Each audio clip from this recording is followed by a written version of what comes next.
The Tennis Gambling Podcast on the Sports Gam Podcast Network is brought to you by Fantasy. Sign up with the promo code SGPN to get a $1,000 bonus credit.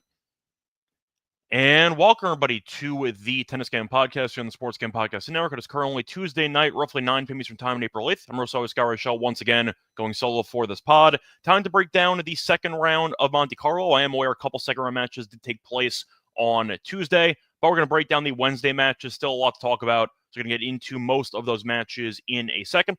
For that, though, I do want to briefly recap what happened in the last episode. Unfortunately, not a great start to the tournament for us. Been a bad run lately for the last couple episodes on clay. Starting off with the lock and dog, did lose both plays, ended up having a two-pick parlay for the lock, and both players actually lost. We had Tiafoe on the money line against Giron. I thought that he actually played pretty well on the non-big points, but it felt like he lost every big point by just punting unforced errors the entire match. Picked up a loss there. Didn't matter anyway, as Rune ended up getting sick and quitting in his match against Borges on Tuesday. So not close there for the lock. For the dog, we faded Martinez based on his health, and that did not work out. Sonego lost the first set and the match, actually. So that did not work out either. Once again, just a bad read for the actual matches. Thought Martinez would be a bit more physically compromised than he actually was. I believe Sonego closed at minus 200, so the line actually did move in our favor. Unfortunately, though, it did not matter, as you saw Martinez win in 3 sets. So once again, not a good start to the tournament. Been a bad past couple episodes. We are in great form for about, 3 months or so, so I'm not going to panic over a bad week, but definitely not a good stretch of picks by me. I will try to get back on track here for the Wednesday card. Before we get into any of the actual recap, though, of the first round in a bit more detail, and technically a couple of second round matches for the recap on Tuesday.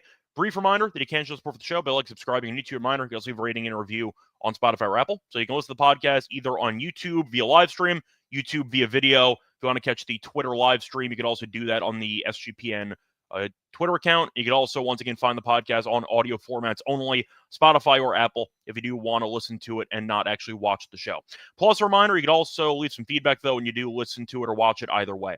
Check out the merch store as well on the SGPN website. We have a lot of great Tennis Game Podcast merch with sweatshirts, t-shirts, and mugs. We have, once again, high-quality merchandise, very cheap, very affordable, and recommend getting something because they are very comfortable. We have shirts, t-shirts, mugs as well. If you want to drink some coffee and think of tennis, you can do that too.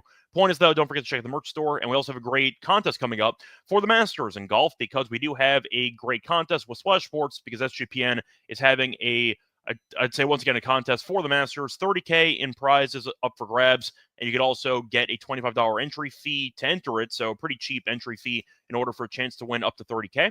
Plus, a reminder, you could also check out splashsports.com/GPN, the splashsports.com/GPN to enter the contest. Tune into the Golf Gambling Podcast, the Steffi Small Show, and the Bottom Line Bombs for all of your Masters picks. So, point is, definitely looking forward to the remainder of the I'd say second round matches, as well as the Masters starting on Thursday. So starting off with the bright side, though, of the actual story news that I did not talk about before, we did win an outright in the weekend slate, because we ended up having Darderi at plus 1,200, as he was able to win in Marrakech. Now, unfortunately, though, we also ended up having a couple outrights that lost on Sunday, with Tiafoe, who got buried by Brooksby, and we also ended up having Baez, who got buried by Caboli. So we had a chance of winning 3 outrights on Sunday. We only won 1, but it was a 12-1 shot, so it could be worse. But nice job by Darderi, who played well the entire tournament, was able to outlast Greek Sport in 2 tiebreaks, and we ended up winning a 12-1. So at least the outrights have been good to us for the most part, even though the recent picks have not. And hopefully we'll keep rolling here in the outrights here in Monte-Carlo. Starting off with the first round recap, though, to recap the first day of action. You had 3 matches. Gasquet ended up beating Arnaldi. You saw Vacherat beat Struff in straight sets. And you saw Perricard lose to Thompson again. You just can't beat Thompson. Moving on to the matches that we ended up seeing on Monday. You saw Leheshka beat Korda in a competitive straight set win. Giron beat Tiafoe in straight sets as well. You saw Arenko win the first set 6-1, and then he ended up losing 7-5 in the final 2 sets. Nice comeback there win. Nice comeback win by Tabilo. You saw Monfils beat Morozin in 3 sets, and they had a rematch in the hard court slate that we saw about a month ago or so, and Monfils won again in 3 sets. Saw Felix choke away a break lead in both sets against Altmaier, as he ended up losing in straight sets. Musetti came back and ended up beating Bu in 3. Saw Berrettini beat Navone in straight sets. Tough draw for Navone, where you have to go against Berrettini, and I feel like Navone could have potentially had an okay run here, but unfortunately the draw was not good enough for him out of qualifying. You saw Muller beat Ugo Carabelli in straight sets. You saw Medvedev outlast Kashanov. Looked like he was going to win in straight sets comfortably. I believe he was up 7-5, 6-1, then lost 5 games in a row to lose the second set. They came back and he won the third. So Fokina beat Shelton in 3, and you saw Cerundolo beat Fognini. Fognini, damn, he really should retire. He got destroyed against Cerundolo. He's been bad in challengers as well recently, so Fognini does not have much time left. I might blindly fade him every time he plays. I know Cerundolo is like minus 900, but the team total went under. Really, anything you wanted went under for Fognini because he just got destroyed. Lost the first set 6-0, so definitely not much left in the tank for his career. Moving on to the matches on Tuesday, you saw Popyrin beat Humbert in 3. Initially, I had Humbert in one of my outrights listed, and then I watched him actually play, or I should say I watched some highlights of him play in the UTS, the makeshift tennis league. They had a clay slate to prepare some players for the, once again, clay slate for the ATP. It was not the same format, though. It's like first to 21, I think, or 25 in each set. It's kind of like a volleyball system, and Humbert was not good. So I ended up skipping him, and it worked out to our favor because we ended up avoiding an outright loss because Popyrin came back and beat him in 3. Sonego lost to Martinez in 3 sets there. Dimitrov looked good against Jari, did win 6-3, 6-4. Bautista Agut looked good, beating Nakashima.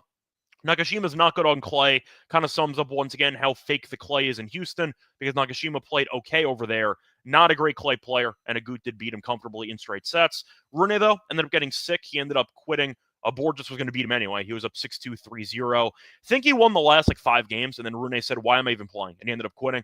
Kaboli beat Lajovic as he continued his title run off of, once again, the run in Bucharest. Kept it rolling as he was able to beat Lajovic in straight sets. Sachavari beat Mutet in 3.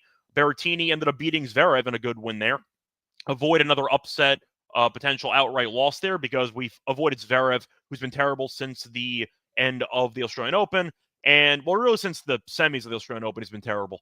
But either way, point is Zverev. It was a fun match. He was up a set, and then he kind of fell apart there. You saw Berrettini serve for the match, get broken, and then classic Zverev fashion got broken right after it, and Berrettini held. So, nice win for Berrettini, and we'll see how far he can go. Definitely looks poised for a potential deep run in this event. I saw Machac beat Baez in 3. That's good for us. We have an outright on Machac as he was able to win after Baez had the title run, or I should say the final run in Bucharest for losing to Kaboli, and it just felt like Machac definitely found his groove there in that second set. Carried it over into the third as he won in 3. Fils beat Griekspoor in the most predictable 3-setter of all time. They faced off 3 times. Every single match has gone to a deciding set, and Fils ended up coming back after losing the first set in a breaker as he won in 3. Tiafoe had a war against Kekmanovic. He did win in 3. Good win for him. He fought off a match point there late in the third set and then eventually did win in the breaker. Tsitsipas beat Thompson in 3, and Draper destroyed Giron 6-1, 6-1. So to briefly recap the outright so far, it's only 1 round in or so. A couple guys are 2 rounds in.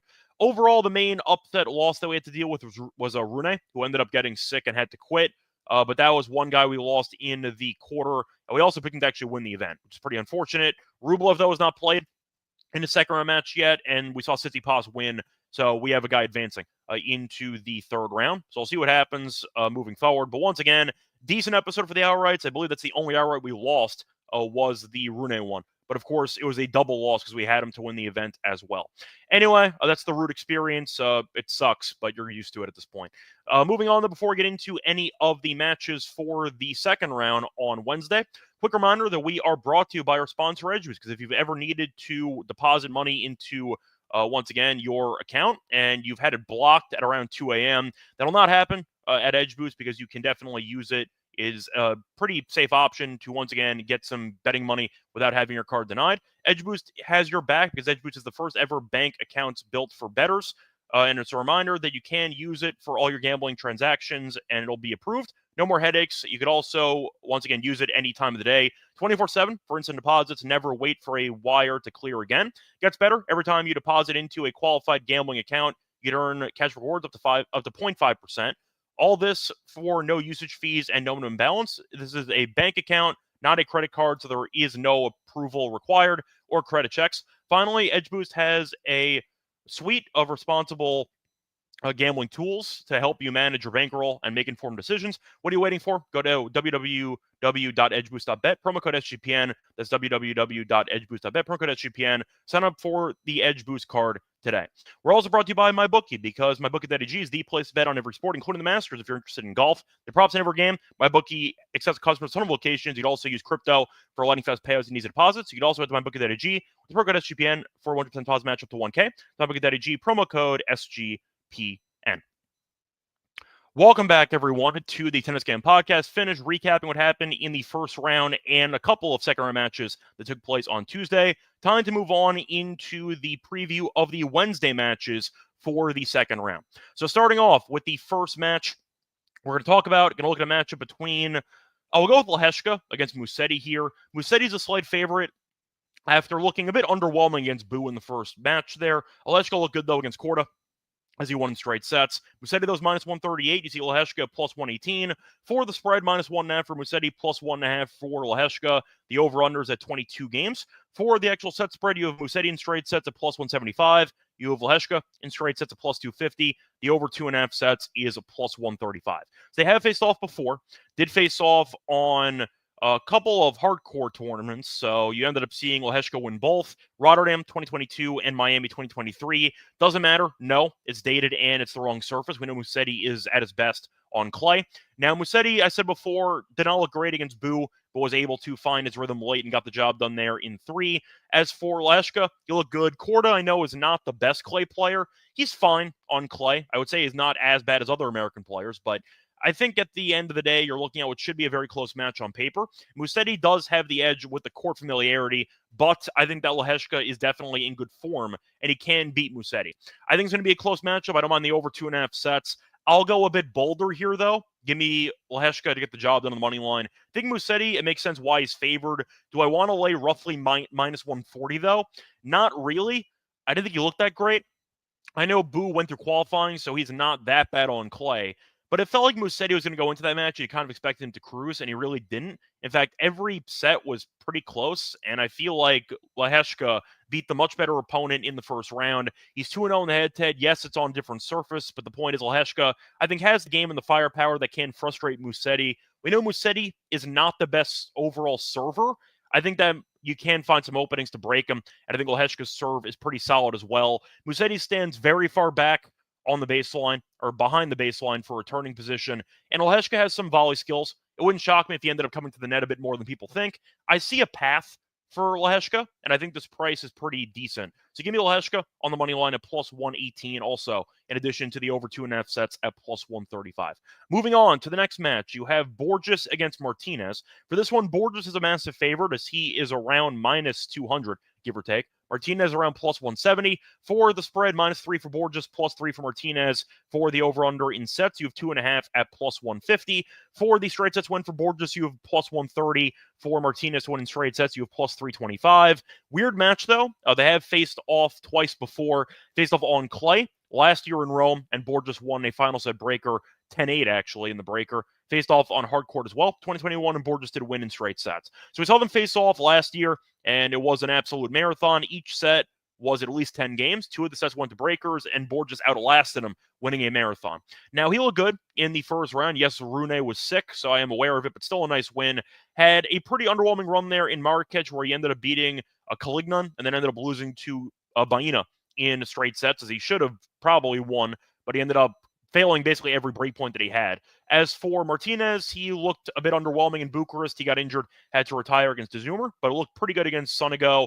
Up and down match, classic Martinez match, where he ends up winning a set, kind of punts one to conserve energy, and then he wins the third. So I think you're going to see a fun matchup here. I think it might be another marathon. So I do think that you're looking at what should be a pretty close battle. I think minus 200, though, is a very disrespectful price for once again, Borges, or I should say it's a little bit disrespectful for Martinez being plus 170. I think it's a close match. The argument might be, is Martinez healthy enough? I'm assuming he is, because he ended up beating Sonego in 3 sets. So he showed no ill signs of the injury that he was dealing with in Bucharest, which caused him to quit against the Zoomer. I think it'll be a fun matchup. I think Borges should be the favorite. I'd probably pick him to win. But the fact that they're meeting last year, went to a final set 10-8 breaker, and he's minus 200, that feels very, very, once again, disrespectful to Martinez. And I feel like the argument is, well, he beat Rune, but Rune was injured or sick, and that caused him to quit the match. So I feel like it's a pretty close matchup on the books, and I at least on paper, And I think you're looking at a disrespectful price here for Martinez. I'll go with Borges to win, but maybe Borges in 3. It just feels like they're picking Martinez to get killed, and I really don't see that happening. I think Martinez has played, of course, good tennis in the past on clay. Borges, I think, is fine on clay. He got fortunate with Rune being compromised, and they caused him to win in pretty convincing fashion based on retirement. But I think that if Martinez is healthy, I kind of see a repeat of the match last year. A close 3-set battle. Borges probably wins, but minus 200, I think, is very, very, once again, just an insane price to me. So give me Martinez for value. I don't mind the games at like plus 3. It's also kind of weird that he's minus 190, and you're kind of expecting in the back of your mind a close battle. I don't mind the over in games here at 21.5. The fact is, even without the third set in the clay meeting from last year, it still went over. It landed 23 in the first 2 sets. I'll go with the over in this one. Give me a fun, unpredictable match that I think Borges wins, but I think it's going to be a very tough battle for both guys. Moving on to the next match, you have Etcheverry against Fokina. For this one, you have Fokina at minus 175. You have Etcheverry at around, for this price. I mean, it's not like that big of a dog price, but you could argue that you thought it might be a little bit shorter. Plus 130. I see Fokina actually at minus 150 in a book or two. For the spread, minus 2 for Fokina, plus 2 for Etcheverry. The over-under in games at 22.5. Set spread, though, you have Fokina in straight sets at plus 170. You have Etcheverry to win straight sets at plus 275. The over 2.5 sets is around plus 130. Now, both guys ended up having tough matches in the first round. We saw Etcheverry win in 3 against Moutet. That was on Tuesday. And you ended up seeing Fokina win on Monday. So Fokina did have an extra day off, so keep that in mind if you want to go for the stamina angle. I don't think it matters. They're only in the second round, but still, Fokina does have an extra day of prep, so to speak, for the match. But he ended up beating Shelton in 3, dropped the breaker, then dominated, dropped 3 games in the last 2 sets combined. But the point is, the head-to-head's actually been pretty one-sided in favor of Fokina. Faced off in Barcelona in 2023, Fokina won 6-3, 6-3. Faced off in Cincinnati on hardcourt 2023, and Fokina also won 6-3, 6-3.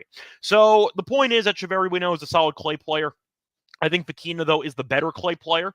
And I do think that if you're asking by comparison, by the way, I don't really understand why Fokina's minus 150 here and Borges is minus 200 in his match. I feel like the odds aren't exactly accurate, in my opinion. I think that I am going to go with Fokina, though. I'll pick him to win. I think Fokina is the better player, and the fact that he's owned the head-to-head, not dropping a set, is pretty telling to me. I do think that Moutet is a good clay player, but he's been really bad for the last couple of months, so I'm not going to overreact to, once again, winning a marathon there against Moutet. I do think that beating Shelton, who's not great on clay, I get it, but Fokina's made a couple of deep runs here in the past, and I think that he's more comfortable on this actual court in Monte-Carlo. I'll go with Fokina. I think minus 150 is a pretty reasonable price. Yes, Etcheverry could win a set, but he was really not in good form before that win against Moutet. In fact, he had lost. Actually just pulling it up right now. He was in really bad form. He had not won a match in a couple weeks, actually, maybe a month or two. So looking at the actual matches for Etcheverry before the win against Moutet, it was a clay loss to Kovacevic, lost to Diallo on hard court, lost to Mensik, did end up beating Mejia in a challenger, but for ATP level, he was really in a serious rut. He had not won an actual match since Santiago back in February. So it had been a couple months since Etcheverry won a match, and then he finally won one. I'm not going to suddenly overcorrect and tell you that Etcheverry, I think, is going to win this one. I'm not going to. I'll dare Etcheverry to win 2 matches in a row. Give me Fokina at minus 150 on the money line for this one. Moving on to the next match, you have Rublev against Monfils, which is one of the best matches of the day on paper, at least. For this one, Rublev is a favorite. He's around minus 190, Monfils plus 165. For the spread here, you minus 2.5 for Rublev, plus 2.5 for Monfils. The over and under for games is 22.5. Set spread, though, you have Rublev in straight sets at plus 140. You have Monfils to win a set at minus 170. The over 2.5 sets is plus 130. Couple meetings, though. In the past, Rublev is up 2-1, but they've been competitive face-off in the U.S. Open in 2023. So Rublev win in 4, face-off in Cincinnati. 2021, Rublev won in straight sets, 7-6, 7-6. And Monfils did beat Rublev in straight sets in Doha in 2018. So the point is, the last meeting was a 4-setter on hard court, but they've never faced off on clay before. Monfils, I thought, was fine in the first round, was off to a slow start against Morozin. Then he dropped 2 games in the final 2 sets combined. In the UTS format for clay, he was not great. Did lose to Machac in 4, and ended up beating Humbert in a 5th set, which is just a 1-2. win by 2. So, point is, that was a close match against Humbert.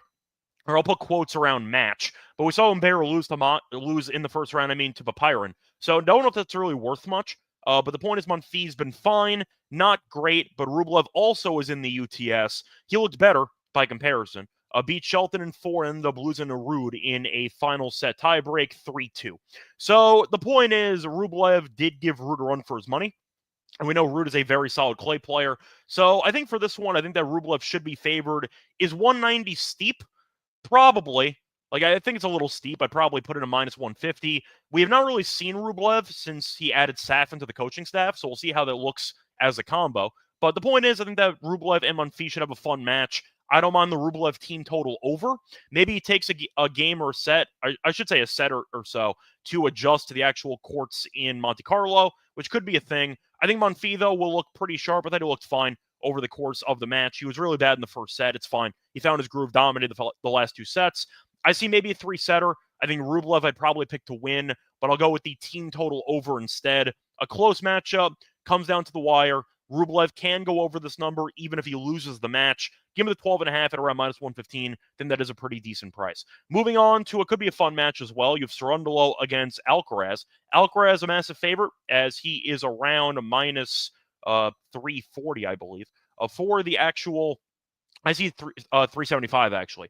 You have Cerundolo plus 305 for the spread, minus 4.5 for Alcaraz, plus 4.5 for Cerundolo. The over-under in games at 21.5. For the set spread, you have Alcaraz in straight sets at minus 130. You have Cerundolo plus 1.5 sets at even money. And the over 2.5 sets is plus 170. So we saw them face off on hardcourt a couple weeks ago, faced off in Indian Wells, and Alcaraz did win. Wasn't easy, though. He did not cover, as Alcaraz did win 6-3, 7-6. Faced off in London, 2024 on grass, and Alcaraz won 6-1, 7-5. Faced off in a challenger, 2019, and Cerundolo did win in straight sets. So no clay meetings before. Cerundolo dominated against Fognini. Does that matter? No, Fognini's completely washed, but Alcaraz has not played on clay for a while. Last time we saw him, he lost to Goffin in Miami in his first match. That was on March 21st, so it's been over 2 weeks since we've seen Alcaraz actually play. Do I think he's going to look sharp? No. I think he might take a match, too, to adjust, but I think Cerundolo has been in good form. We know Cerundolo is a solid clay player. He has been in good form recently, even on the hardcourt slate. I see it being close. I think you're looking at a potential war, a pretty underrated competitive match here. I don't mind Alcaraz team total over. I think it's going to be closer than people think. I don't mind the over games, actually, at 21.5. But I think you're looking at what could be a closer match than people anticipate. I think it's pretty telling that Alcaraz, who's the favorite to win the event, is only minus 130 to win in straight sets. Cerundolo's good. Don't sleep on Cerundolo. Yes, he can be very streaky and volatile, and when it's bad for him, it's really bad for him. But when he's in good form, he can beat anybody. And I think that he's in a good spot to potentially catch Alcaraz in a rusty state on clay. I think Cerundolo is more alive than people think. I think Alcaraz will win. I don't mind the team total over, though. Give me at least one competitive set. That's kind of my thoughts for that one. Moving on to the next match, you have Djokovic against Tabilo, which is a very kind of nutty line for Djokovic here. So Djokovic has not played since Miami, where he did lose in the final to Mensik. He's minus 650.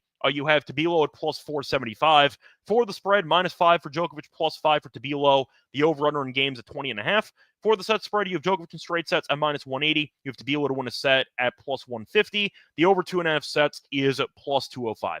Faced off one time in the past. It was actually last year in Rome on clay. And Tabilo destroyed Djokovic. He won 6-2, 6-3. So you saw Tabilo struggle in the first set against Wawrinka. Then he found his groove, 1-7, 5-7, 5. Joker, though, has not played on clay in a long time, and he's not played in over a week. So I understand why people are high on Djokovic, because he has been good here, at least winning titles here in the past. However, I skipped him for the hours because he's not made the semis in about 10 years here, besides last year. So last year was the first time since I believe it was 2015 or 2016 that he made the semis. So Joker's actually been getting upset here quite regularly in the past. Now, I'm not saying he's going to lose to Tabilo, but do I think he's going to dominate? He might, but I feel like the line's disrespectful. I think 650 for a guy that has not played on clay in a long time is definitely a questionable price against the guy that he lost to on clay last year. I'll go with the games. I'll take plus 5 for this one. I think Joker probably wins in straight sets, but 5 games is a lot. I think that Tabilo can find some potential openings. Same argument that I had for Cerundolo against Alcaraz. I know Cerundolo is better based on form and based on talent than Tabilo. But I think the argument is, well, maybe Djokovic will be rusty, transitioning from hardcore, not playing in over a week. Give me Tabilo to keep it interesting for a bit. I think Joker does end up winning, but I think Tabilo hangs in there to some degree. Joker, I'll go 6-4, 6-4. Straight set win, nobody blinks an eye, but Joker does not cover. That's kind of where I'm at for this one. Give me Tabilo to cover the spread for this match. Moving on to the next one. Gonna look at a matchup between, where do I want to go for this one? We'll go with Machac and de Minaur, actually. For this one, you have de Minaur as a slight favorite. He's around minus 130, give or take. I see minus 136. You have Machac at plus 116. For the spread, minus 1 for de Minaur, plus 1 for Machac. The over-under in games at 22. For the actual spread here, you have Machac to win in straight sets at plus 250. De Minaur to win straight sets at plus 185. The over 2.5 sets is a plus 130. Now, they both were in the UTS, and they actually faced off in the UTS about 3 days ago. And Machac actually won in the fake fifth set, which was 2-1. So the point is, you saw Machac win. Was not easy, though. Did go to a final set break or whatever you want to call it. So that's the only meeting they've ever had in the head-to-head. Machac did end up beating Baez in 3 sets. Good win there. We ended up seeing de Minaur not play. However, he did play 2 doubles matches in Monte-Carlo. So he might be comfortable on the surface just based on the doubles, but he's not played a singles match here yet. So I'm going to go with Machac. I mentioned for the outrights that I actually liked Machac for the price at around 9-1, and he was able to beat Baez. I know Baez was off of the loss in the Bucharest final, but the point is, Baez didn't look fatigued. It just looked like Machac found his groove and was able to serve well. I think Machac, though, is underrated on clay. Reminder, he beat Djokovic on clay in the past. I think that de Minaur, I understand why he's favored just based on ranking, but I see it being a lot closer. I think it's going to be, in my opinion, a minus 1. I'd say a minus 115, minus 105 price if I had to do it myself. Give me Machac for the value. I think plus 116 is worth something. Found his groove in the last 2 sets against Baez. And yes, I know that de Minaur is better consistency-wise than Baez. You can argue, though, on clay, pretty similar play styles between the two of them. So I think I am going to go with Machac. Pretty similar opponent to the first round, and he won. So I'll go with Machac. I think the serve will be the story. I think Macac's serve will get him more free points than de Minaur. Give me Machac and what could be a 3-setter, but I'll take him on the money line for, in my opinion, the value play at plus 116. Moving on to I think the last match we'll talk about. We're already approaching 30 minutes here. So for the last match we'll talk about, we're going to look at a matchup between, we'll go with Tiafoe against Popyrin, actually, which should be a fun matchup on the slate. So Popyrin's minus 145. You have Tiafoe at plus 125.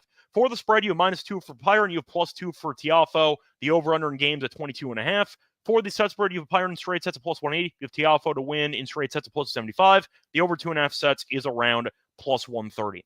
So for the head-to-head, they faced off one time, U.S. Open last year, and Tiafoe ended up beating Popyrin in 4 sets. Does that matter? Not really, but I do want to point out they faced off last year. Now, Tiafoe's been in good form lately. He has won 4 of his last 5 matches. He no-showed the match against Brooksby in the final in Houston, but he came back and ended up beating Kekmanovic in a war in the match on Tuesday. As for Popyrin, he also had a war on Tuesday, but he had the early match. In fact, he was the earliest match on the slate. Tiafoe was one of the latest matches to finish. So if you want to go based on recovery time, Popyrin does have multiple hours of edge when it comes to the recover time. Does it matter? Probably not. But I do want to mention that they both played yesterday, but Popyrin played multiple hours, about 6 hours before Tiafoe. So there is a bit of, once again, advantage if you want to go for the recovery angle. Now, I think Popyrin should be favored in this one. I thought that he was alive against Humbert, and he got the job done. Kekmanovic is not really a great clay player. I think he's okay on clay, not amazing by any means, but Tiafoe had a real sweat out of it, and it was a long match. He fought off a match point in the 3rd set. 2.5 hours, so not easy. I'm not saying Humbert's an easy opponent either. I know Humbert was in bad form, but I think we'd agree that beating Humbert is a better win than beating Kekmanovic if you have to compare the two. Now, I do think that Popyrin, just based on how he played against Humbert, I would probably take him in this one. We know that there's kind of a common, I'd say, stereotype surrounding Tiafoe, which is the fact that he's really good in America and he's really bad in any other country. And the fact is, we are in Monte-Carlo, which last time I checked is not in America. So I think you're looking at what should be a pretty fun match. The Popyrin match was 2 hours and 50 compared to 2:31 for Tiafoe. But once again, he did have an extra 6 hours of rest by comparison. It was actually more because Tiafoe's match started 5 hours after. So by the time Tiafoe finished playing, Popyrin had like a 7.5 hour advantage when it comes to recovery. But I think I'm going to look at Popyrin for this one. I think that Popyrin's an underrated clay player. I know he won a title in Umag a couple years ago. Tiafoe made the final in a fake clay tournament in Houston. No showed against Brooksby. But I do think the win against Tikmanovic is fine. Not a great clay player, though. I think he'll struggle. It was a war that he had to win in the breaker. Give me Popyrin to capitalize on what I think could be a fatigued Tiafoe in this one, who I think we didn't know that even though Tiafoe has been playing better recently, we know fatigue can always be an issue for him, and it does seem like Tiafoe seems to run out of gas quite often, and when he does, he ends up quitting mid-match. Not in terms of retirement, but in terms of mentally checking out. I can see that happening in this one. Should be a fun match. Maybe it goes 3, but I am going to go with Popyrin. I think he is the better player on clay compared to Tiafoe. That's going to wrap it up, though, for the breakdown of the second round. Once again, we did skip a couple matches. Apologies, but we are at the 30-minute mark, so I am going to move on to the lock and dog picks. Before we get into the actual lock and dog, quick reminder that we're brought to you by fans because you can do their pick 'em for a chance of 100 times your money. You could use a bunch of different sports to mix and match. You could use the NBA. You could use tennis. You could use, once again, NHL, MMA. You can listen to different podcasts on SGPN and take the plays and use them all for an pick 'em. So keep that in mind. But reminder, when you sign up for your new account, use the promo code SGPN. But especially when the first time about that offer up to $1,000 bonus cash on fantasy promo code SGPN. We're also brought to you by Rhythm because Rhythm is the home for ad back picks and props. They're also live for Major League Baseball. They have models for NBA and golf. Picks are, once again, really good. Recommend using Rhythm. You could also use the amazing deals that Rhythm has to offer. Amazing deals going on right now. 25% off monthly subscription with promo code SGPN25 and 50% off annual subscription with the promo code SGPN50. That's RITHMM, promo code SGPN25 or SGPN50. Welcome back, everyone, to the Tennis Game Podcast. Finished breaking down the second round in Monte-Carlo. Time to move on to the lock and dog picks. Been really bad lately. Hopefully we'll snap out of it. I have a shirt for the occasion. The struggle right now is quite real. We'll try to figure it out. For the lock, though, and the dog, by the way, I'm going to do matches that I did not talk about in the preview because I was saving them for the end. So for the lock, I'm going to go to the matchup between Dimitrov and Vacherat. I'll go with Dimitrov in straight sets at minus 139. Same that's available at minus 155 on FanDuel, so you are getting a good price. 139 was on Bet Rivers, I believe. But the point is most books have around minus 140. I know Caesars at minus 180, actually. So once again, you could find a crazier price in terms of just a much more juice on different books. But Caesars had minus 180. You can get minus 139 for Dimitrov in straight sets. Now, Dimitrov's been in good form. He's won 5 of his last 6, beat Jari in straight sets in the first round. Jari, I know, has been in bad form for about a year, but he is still dangerous on clay. And I do want to point out that Dimitrov looked pretty comfortable against him for the majority of the match. As for Vacherat, had a nice win against Struff. Truth is, though, if we're going to talk about players in bad form, there's Jari bad form and then there's Struff bad form. Struff's been awful for a long time. And I feel like him winning 6-2, 6-1 is a bit misleading. I know Vacherat destroyed him, but Struff has been so underwhelming for so long. I feel like, once again, there might be a bit of a trap to kind of overrate the stock of Vacherat, because before that match against Struff, he was not playing well. In fact, he was 2-3 in the head, or I should say straight up, before that match against Struff. He lost to De Zoomer, he lost to Kukerman, and he lost to De Jong on clay. So once again, 3-3 in the last 6. He's a pretty standard challenger player. I know he's from Monaco, so there is some crowd support there. Dimitrov's a well-liked guy, though, so it's not like the crowd's going to be fully anti-Dimitrov. But the point is we're looking at Dimitrov being a much better player. He's been good at Monte-Carlo in the past, and Dimitrov actually beat him last year in this event in straight sets. Faced off coincidentally in Monte-Carlo last year, and Dimitrov won. It was a 7-5, 6-2, I think. But Dimitrov did beat him comfortably last year. Vacherat, I think, is fine. The serve, though, is really not great. Dimitrov's serve's been really, really good over the last couple of weeks. I see that being the biggest, I'd say, differentiator between these two guys, not to mention Dimitrov being the overall better player. But the fact that Dimitrov's serve is solid and the fact that Vacherat's serve is really not that great. Yes, Struff was bad. I get it. I'm not going to overreact now. I think Dimitrov played well against Jari. I think he'll look sharp here.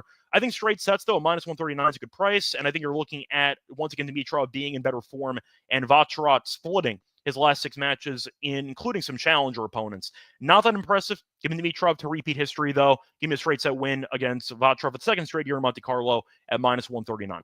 For the dog, though, I am going to go to the Cobolli and Fils match. I'll go with the over 2.5 sets at plus 150. Both guys similar play styles. We've seen Cobolli and Fils showcase some rallying skills and also some firepower. So I can see a game of runs between both guys who can be streaky at times. Fils, though, is like minus 200. I think it's an insane price. Cobolli's won 5 straight clay matches, won a title in Bucharest, and he ended up beating Lajovic in straight sets in his first round match here, while Fils had a marathon against Griekspoor. I think Fils, though, is always a dangerous commodity, laying a big moneyline favorite price because he drops sets all the time.